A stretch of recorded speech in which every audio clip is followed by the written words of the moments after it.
তো একটা কথা আছে যে যারা খুব বেশি ধনবান হতে চায় তাদের বেশি বেশি করে সাদা জামা কাপড় পরা উচিত, ঠিক আছে? কারণ সাদা জামা কাপড় নাকি টাকা পয়সাকে অ্যাট্রাক্ট করে, ঠিক আছে? তো এই কথাটা মানে একটা ফালতু কথা, এটার কোনো একটা মানে সেরকম কোনো একটা মানে নেই। কারণ একটা জিনিস তুই ভেবে দেখ, আজকে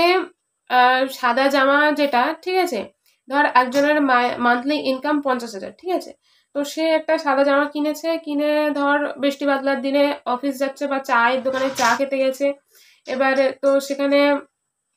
রাস্তায় দাঁড়িয়ে আছে, এবার বৃষ্টি হয়েছে, এবার বৃষ্টিতে এবার কি হয়েছে, রাস্তায় জল ফল জমে গেছে, কাদা জল, এবার একটা গাড়ি গেল, ঠিক আছে, তো একটা গাড়ি যখন গেল ও খেয়াল করেনি, হয়তো দাঁড়িয়েছিল আড্ডা দিচ্ছিল বন্ধুদের সাথে, মানে ওর সাদা জামাটা পুরো, গাড়িটা পুরো একদম কাদায় ভর্তি করে দিয়ে চলেছে, মানে পুরো কাদা জলটা পুরো ছেটা লেগে সাদা জামাতে ভর্তি হয়ে গেছে, ঠিক আছে। এবার যার মান্থলি 50,000 ইনকাম আছে সে কি করবে, সে পরদিন গিয়ে আরেকটা নতুন সাদা জামা কিনে চলে আসবে, তার কোনো প্রবলেম নেই। একটাতে কাদা লেগে যায়, এবার সাদা জামা বেসিক্যালি কি হয়, একটু দাগ লাগলে যেটা উঠতে চায় না, এবার বাই চান্স যদি দাগ না উঠে, যদি ধোয়ার পর দাগ উঠে গেলে তো ঠিক আছে, যদি দাগ না উঠে তাহলে কি করবে, সে পরের দিন গিয়ে আরেকটা জামা কিনে নিয়ে চলে আসবে, সিম্পল। কিন্তু এই জিনিসটাই ধর আজকে আমাদের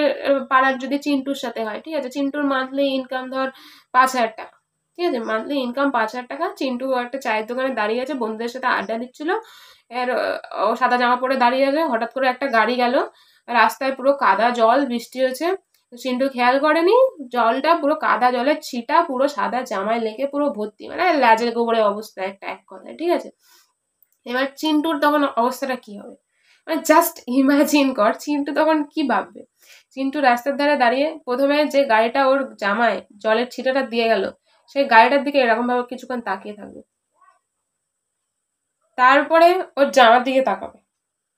মানে যেখানে যেখানে দাগ টাগ লেগেছে সেইগুলো ভালো করে দেখবে, ঠিক আছে। এইরকম অবস্থা, এরকম একটা ব্যাপার, ঠিক আছে। তারপরে কোথায় দেখবে, তারপরে রাস্তাটাই দেখবে, যে রাস্তার ওই যে খানাটা ছিল যেখানটা পুরো কাদা জলে ভর্তি ছিল,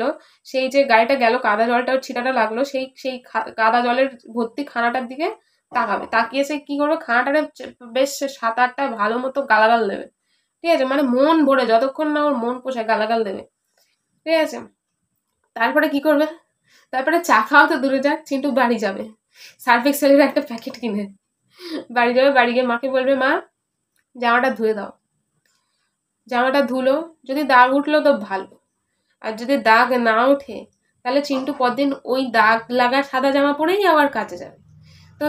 এক্ষেত্রে কি হবে, যে চিন্টু তখন কি করবে, চিন্টু যখন বাজারে শপিং করতে যাচ্ছে তখন তাহলে চিন্টুর মাথায় প্রথমে এই কথাটা আসবে, আমি যদি সাদা জামা কিনি, সাদা জামায় দাগ লাগবে তাড়াতাড়ি, লেগে সাদা জামাটা তাড়াতাড়ি নষ্ট হয়ে যেতে পারে, ঠিক আছে, তো তাহলে আমাকে এমন কালার নিতে হবে যেটাতে দাগ লাগলেও যেন কালারটা বোঝা না যায় যদি ময়লাটা না ওঠে। তখন চিন্টু মানে বেশি ডার্ক কালারগুলো নিতে চাইবে, মানে যেরকম ধর ব্ল্যাক কালার বা ডার্ক ব্লু যেগুলো হয়, এই সমস্ত কালারগুলো, ঠিক আছে, যে ওটাতে ময়লা লাগলেও যখন ওটা ধোয়া হচ্ছে যদি দাগটা না ওঠে বোঝা যাবে না, তো চিন্টু এই কালারগুলো বেশি প্রেফার করবে। তো এটাই মেন ফান্ডা এই সাদা জামার পেছনে, যে বড় লোকরা বেশি সাদা জামা ইউজ করে কারণ বেশি বেশি টাকা আসবে সেই জন্য, আর গরিব লোকরা সেই জন্য ইউজ করে না সাদা জামা বেশি, এরকম কোনো ব্যাপার নয়। ব্যাপারটা হচ্ছে মেন যেটা, সেটা হচ্ছে পয়সা। পয়সা আছে তো সব আছে, পয়সা নেই তো কিছু নেই, পুরো ব্যাপারটাই হচ্ছে পয়সা। এবার সাদা জামা একটা বড় লোক আজকে কিনলো, নষ্ট হয়ে গেল, যেদিন কিনেছে সেই দিনই পরের দিন সে ইয়ে করে নেবে, আর একটা জামা কিনে নেবে, কিন্তু একটা যার কাছে আজকে 5,000 টাকা মান্থলি ইনকাম তার, সে তো পাচ্ছে না, তো সেই জন্য সে সাদা জামা খুব একটা বেশি প্রেফার করে না, এটাই এটাই কারণ, তাছাড়া আর এর পেছনে কোনো কারণ নেই, ফালতু যত সব।